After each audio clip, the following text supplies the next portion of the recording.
آج میں انشاءاللہ آپ سے بات کروں گی اس دعا کے بارے میں جو کبھی رد نہیں کی جاتی. دعا ایک عبادت ہے، دعا ہماری ضرورت ہے.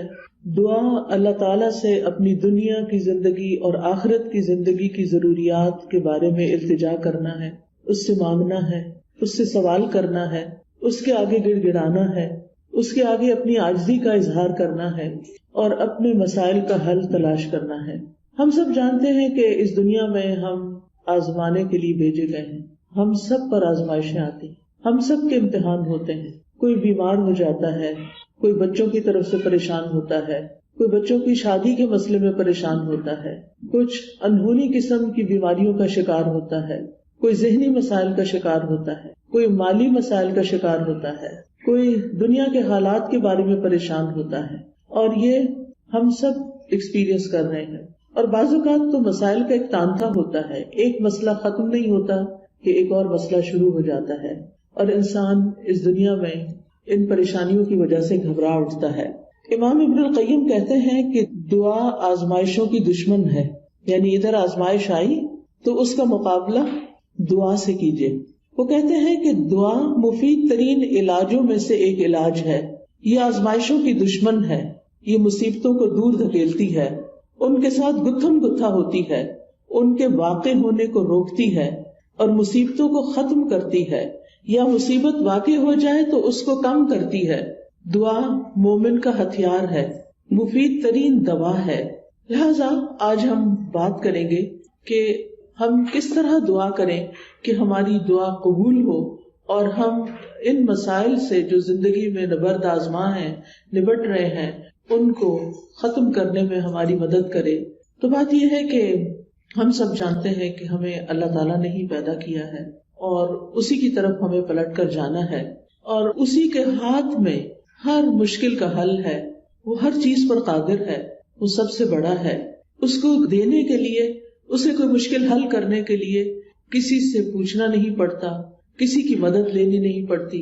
لہذا جب سب کچھ اسی کے اختیار میں ہے، لہو ملک السماوات والارض، آسمانوں اور زمین کی ملکیت، کنٹرول، سارے کا سارا اسی کے ہاتھ میں ہے.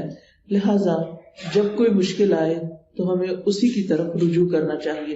علماء نے عبادت کی جو قسم دعا سے متعلق بتائی ہے وہ دو طرح کی دعا ہوتی ہے، ایک دعا العبادہ اور ایک دعا المسئلہ.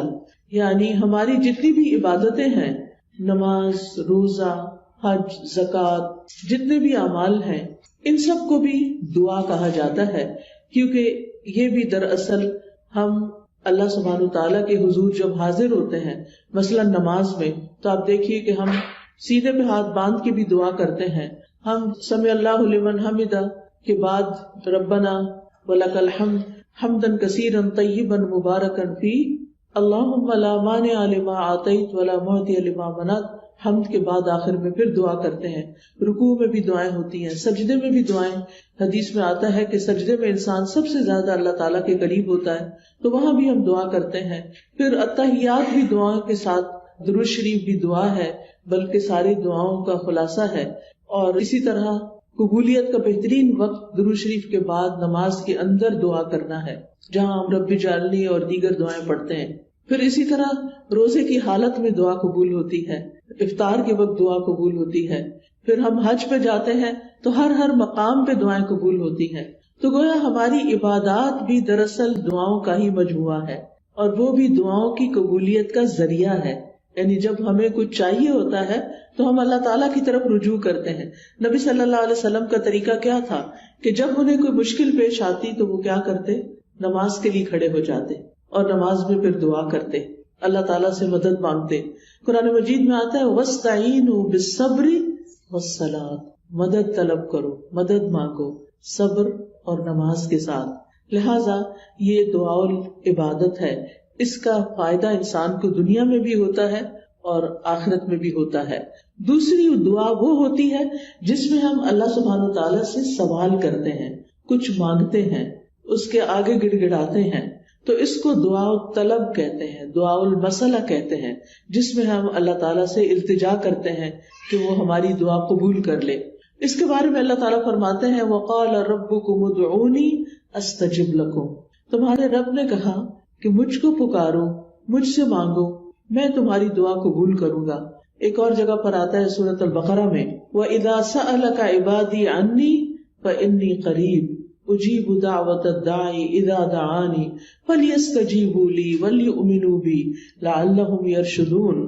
اور تمہارے رب نے فرمایا کہ مجھ سے دعا کرو، میں تمہاری دعا قبول کروں گا، اور جب میرے بندے آپ سے میرے بارے میں سوال کریں تو بے شک میں قریب ہی ہوں، میں پکارنے والے کی پکار کا جواب دیتا ہوں جب بھی وہ مجھے پکارتا ہے۔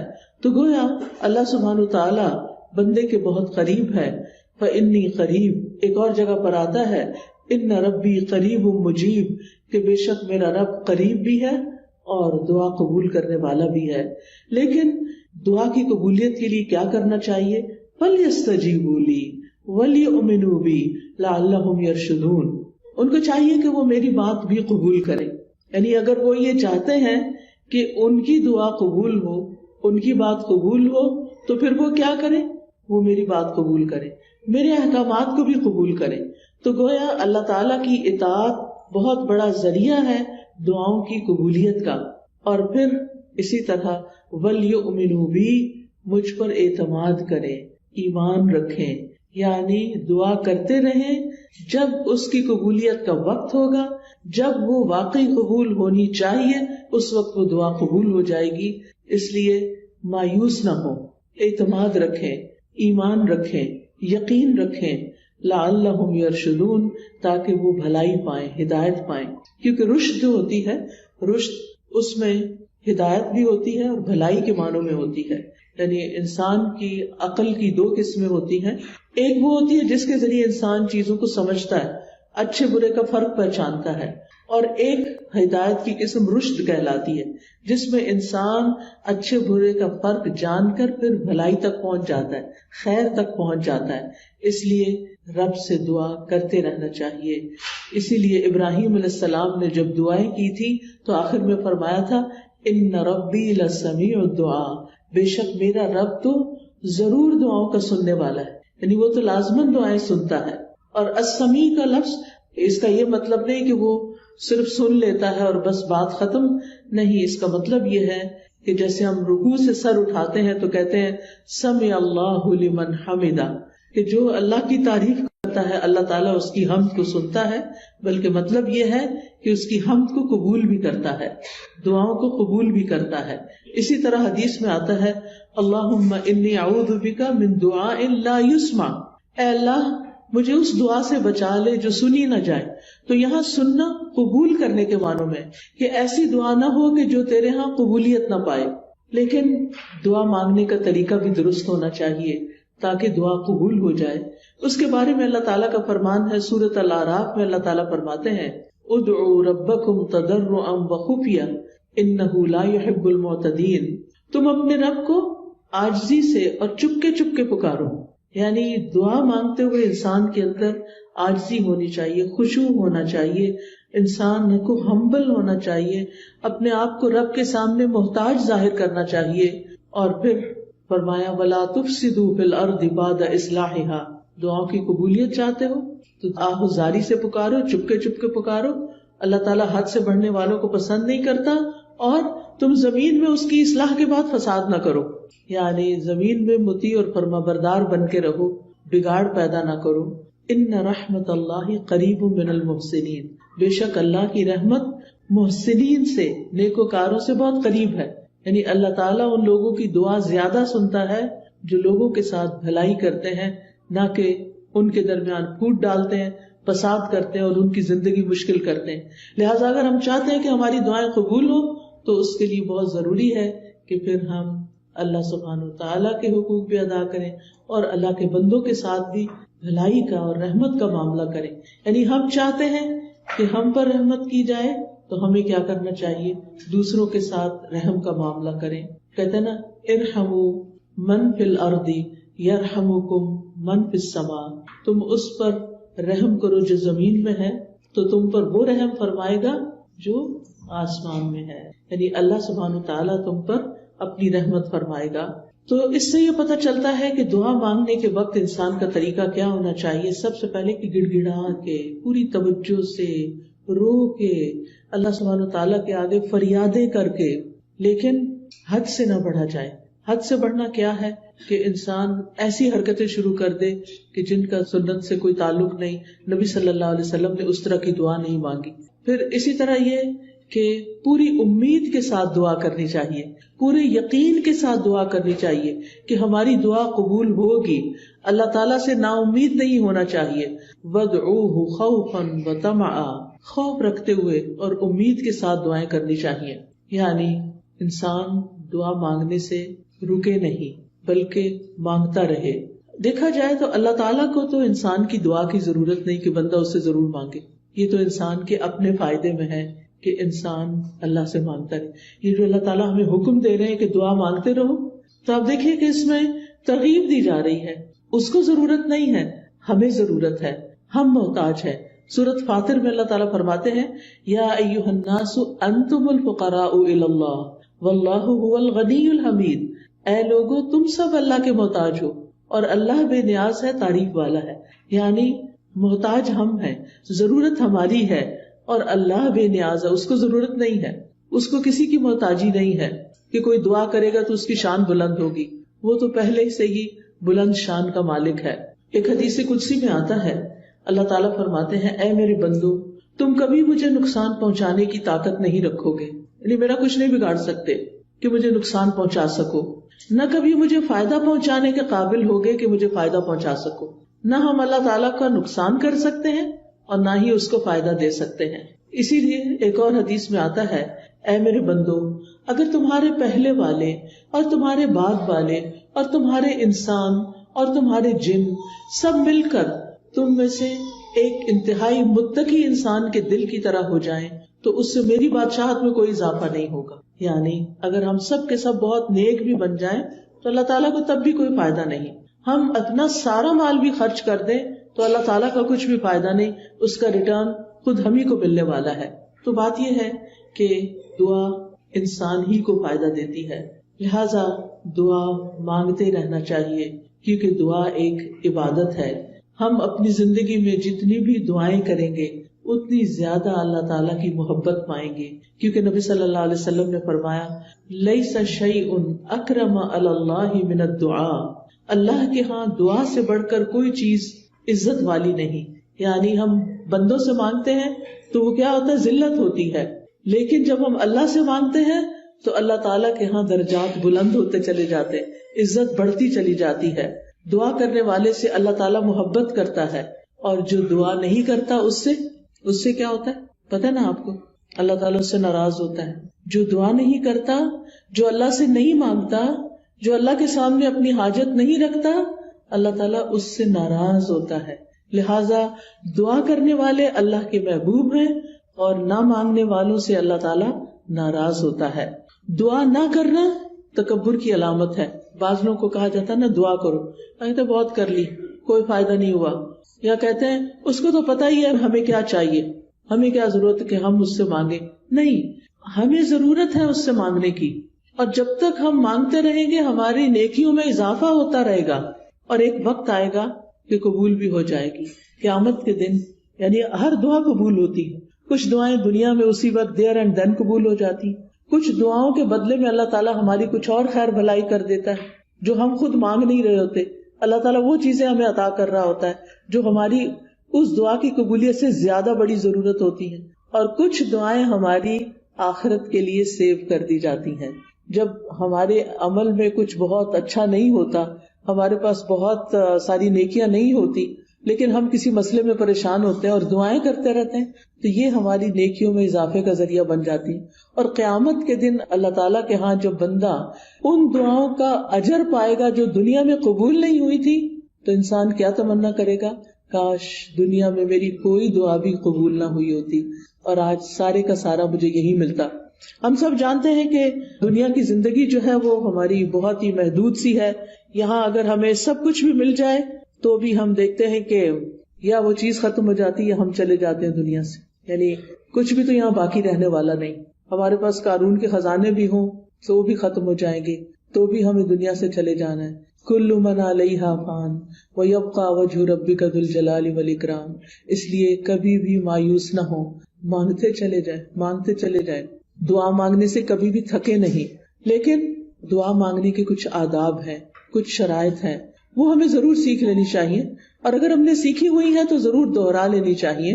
اور اس کا فائدہ کیا ہے کہ اس سے ہماری دعائیں قبول بھی ہوں گی اور ہمارے دل میں ایک اطمینان بھی پیدا ہوگا. تو ابن قیم نے چند سطروں میں دعا کا خوبصورت نچوڑ پیدا کیا ہے. وہ کہتے ہیں کہ وہ کون سی اہم چیزیں ہیں جو کسی انسان کو دعا کرتے ہوئے معلوم ہونی چاہیے. اور اس کے آخر میں انہوں نے یہ جملہ کہا ہے پورے یقین کے ساتھ کہ جو ان شرائط کو پورا کر کے دعا کرے گا وہ دعا کبھی رد نہیں ہوگی، یعنی اس کی دعا کبھی رد نہیں ہوگی. تو آج کا موضوع بھی یہی ہے کہ وہ کون سی دعا ہے جو رد نہیں ہوتی، یعنی وہ کس طریقے سے مانگی ہوئی دعا ہے جو ضرور قبول ہو جاتی ہے. اور یہ باتیں انہوں نے اپنی کتاب الجواب الکافی لمن سأل عن الدواء الشافی، اردو میں بھی کتاب آپ نے اس کا ترجمہ دیکھا ہوگا دواء شافی کے نام سے. ہو سکتا ہے آپ میں سے کچھ لوگوں نے یہ کتاب پڑھی ہو. بہت ہی اچھی کتاب ہے، پڑھنے کے لائق ہے. میں سمجھتی ہوں جس نے زندگی میں یہ کتاب نہیں پڑھی اس کے علم میں بہت بڑی کمی ہے. اردو میں یہ کتاب، انگلش میں بھی کچھ مختصر سی شاید ٹرانسلیشن ہے، اصل کتاب عربی میں ہے. اگر آپ کو اردو نہیں بھی سمجھ آتی، نہیں پڑھ سکتے، تو کم از کم آپ اس کے آڈیو لیکچر سن سکتے ہیں. قرآن فار آل ایک ایپ ہے جس میں دواء شافی کے سارے لیکچرز ریکارڈڈ موجود ہیں. اس میں سے ایک ایک لیکچر اگر آپ کر کے سنیں گے تو کتاب ختم ہو جائے گی. آڈیو بک ہے وہ، اور چھوٹا چھوٹا میں نے ایکسپلین بھی کیا ہوا ہے اس میں. تو اس سے آپ کو زندگی گزارنے کے بہت سارے پر حکمت ایسے نکتے ملیں گے کہ جن کو اپنا کے آپ کی زندگی میں ایک اطمینان اور سکون پیدا ہو جائے گا. تو بہرحال اس کتاب کا ترجمہ النس اینڈ دا کیور کے نام سے بھی آپ دیکھیے گا ضرور. تو دعا کی قبولیت کے اسباب کون سے ہیں؟ اگر آپ کے پاس کاپی پین ہو تو اپنے پاس نوٹ کر لیجئے، اور اگر نہیں تو دل پہ لکھ لیجئے. سب سے پہلی چیز دل کا حاضر ہونا، یعنی دعا کی قبولیت کے لیے سب سے اہم ترین چیز کیا ہے کہ دل کی حضوری کے ساتھ دعا کی جائے. یعنی مقصد کو حاصل کرنے کے لیے مقصد کو پہلے اچھی طرح سمجھ لینا چاہیے کہ مانگنا کیا ہے. پھر مانگنے کے لیے الفاظ کیا ہونے چاہیے، کیونکہ آپ دیکھیے جتنے اچھے الفاظ سے آپ مانگتے ہیں نا، اور جتنے پیار سے مانگتے ہیں، جتنی عاجزی سے مانگتے ہیں، تو جو آپ مانگتے ہیں وہ آپ کو مل جاتا ہے. آپ کسی انسان سے بھی، کسی بچے سے بھی، مثلا بعض اوقات ایسا ہوتا ہے نا، بچہ آپ کی کوئی چیز اٹھا کے بھاگ جاتا ہے تو آپ اسے کہتے ہیں ادھر آؤ، واپس لاؤ، تو کیا ہوتا ہے وہ اور دور بھاگتا ہے. لیکن اگر آپ پیار سے اس کو کہتے ہیں اچھا یہ دیکھو ادھر آؤ، میرے پاس یہ چیز بھی ہے تمہارے لیے، آؤ، تو وہ اس چیز کو دیکھتا ہے تو وہ فوراً آ جاتا ہے. تو جو پیار کی بات ہوتی ہے نا، محبت کی بات ہوتی ہے، اور توجہ سے بات جو کی جاتی ہے، اس کا اثر ہی کچھ اور ہوتا ہے. بعض اوقات ہم ایسے کرتے ہیں، ہمارے ہاتھ میں فون ہوتا ہے اور ہم کسی سے بات کر رہے ہوتے ہیں تو وہ دوسرے کو کوئی اثر نہیں ہوتا، بچے اس بات کا کوئی اثر نہیں لیتے. تو توجہ، دل کی حضوری، اچھے الفاظ، اور غفلت سے باہر آ کے اچھے سے مانگنا. کیونکہ حدیث میں آتا ہے وَاعْلَمُوا أَنَّ اللَّهَ لَا يَسْتَجِيبُ دُعَاءً مِّن قَلْبٍ غَافِلٍ لَاهٍ، جان لو بے شک اللہ غافل اور لہو لعب یعنی کھیل کود میں مبتلا دل کی دعا قبول نہیں کرتا. یعنی دھیان ہمارا کہیں اور لگا ہوا ہے، کان ہمارے کہیں اور لگے ہوئے ہیں، اور ہم صرف زبان سے کوئی کتاب اٹھا کے، آج کل تو بہت سہولت ہو گئی ہے نا کہ خود سے سوچنا بھی نہیں پڑتا کیا مانگنا ہے، بس بک اٹھائی دعاؤں کی، یا کوئی کارڈ اٹھا لیا، یا پھر کوئی ایپ کھول لی اور لفظ پڑھنا شروع کر دیے. ٹھیک ہے وہ بھی دعائیں ہیں، لیکن ان کو بھی سلیقے سے پڑھنے کی ضرورت ہے. ان پر بھی جب آپ پڑھتے ہیں نا تو صرف ایسے نہیں کہ قرآن کی تلاوت کر رہے ہیں بغیر سوچے سمجھے تو دعائیں بھی بغیر سوچے سمجھے پڑھتے چلے جائیں، ایسا نہیں کرنا، بلکہ جو کچھ بول رہے ہیں اس کو سمجھنا بھی ہے، کیا مانگ رہے ہیں، کیوں مانگ رہے ہیں. لہذا ہمیں غفلت سے نکلنا ہے، دل حضوری کے ساتھ مانگنا ہے، ڈسٹریکشن سے بچنا ہے. جو آپ کی خاص خاص دعائیں نا وہ ایسے وقت میں کیا کریں جب ڈسٹریکشن نہ ہو. کیونکہ بعض اوقات آپ دعا مانگ رہی ہیں اور ادھر سے بچہ آپ کو کھینچ رہا ہے، ادھر سے فون بج رہا ہے، ادھر سے کوئی گھر کے باہر کھڑا ہے، ادھر سے آپ کو خوشبو آ رہی ہے کہ ہڈیاں جل رہی ہے. اب آپ سوچیں کیا دعا مانگی جائے گی، کیسی دعا ہوگی وہ، اور پھر اس میں قبولیت کیا ہوگی جب آپ کو خود ہی پتہ نہ ہو، کان کہیں لگے، آنکھیں کہیں لگے، ناک کہیں لگے، کیا پتہ چلے گا کیا مانگا کیا نہیں مانگا. لہٰذا ایسے وقت میں مانگے جب آپ اکیلے ہوں، تنہا ہوں، آپ اور آپ کا رب ہو، پھر آپ اسے چپکے چپکے سرگوشیاں کریں. اذ نادى ربه نداء خفيا، زکریا علیہ السلام نے اپنے رب کو پکارا تھا چپکے چپکے، خفیہ خفیہ. ادعوا ربکم تضرعا وخفیا، عاجزی اور زاری بھی ہو اور چپکے چپکے مناجاتیں بھی ہوں، کیونکہ دعا کرتے وقت جذبات بھی ساتھ ہونے چاہیے، یعنی اللہ کی رحمت کو محسوس کرنا چاہیے، اللہ کا شکر ادا کرنا چاہیے کہ اس نے توفیق دی ہے، اور پھر اس یقین کے ساتھ کہ اللہ بڑا مہربان ہے، رحم فرمانے والا ہے، وہ اس وقت بھی سن رہا ہے، وہ میرے دل کی حالت جانتا ہے، اور وہ کچھ دے سکتا ہے جو میں مانگ رہی ہوں۔ جب آپ بندوں سے کچھ مانگتے ہیں نا تو بعض اوقات ان کے پاس ہوتا بھی ہے، وہ نہیں دیتے، لیکن اللہ تعالیٰ جب دیتے ہیں تو اس کے خزانوں میں تو کمی ہوتی ہی نہیں۔ بندوں کو تو یہ خوف ہوتا ہے نا، ہم نے دے دیا تو ہمارا کیا بنے گا، ہر دفعہ ایسے ہی ہوتا ہے نا، کوئی ہم سے کچھ مانگ لے تو پہلے ہم سوچتے ہیں ہمارا کام چلے گا دینے کے بعد، بس اتنا ہی دیتے ہیں جتنا ہم بس دینا چاہتے ہیں، اس سے آگے نہیں۔ اللہ سبحانہ و تعالیٰ کے خزانے بھرے ہوئے ہیں، جب سے زمین و آسمان بنا ہے وہ خرچ کیے چلے جا رہا ہے، لیکن اس کے خزانوں میں قطرے برابر بھی کمی نہیں ہوئی، قطرے برابر بھی کمی نہیں ہوئی۔ اس کو کیا فرق پڑتا ہے؟ اور جب ہم یہ جانتے ہیں کہ زمین و آسمان کی ہر چیز اس کے کنٹرول میں ہے، وہ بادشاہ ہے، وہ مالک ہے، اور وہ دینے پہ پوری طرح قادر ہے، تو پھر ہم اس امید کے ساتھ مانگیں۔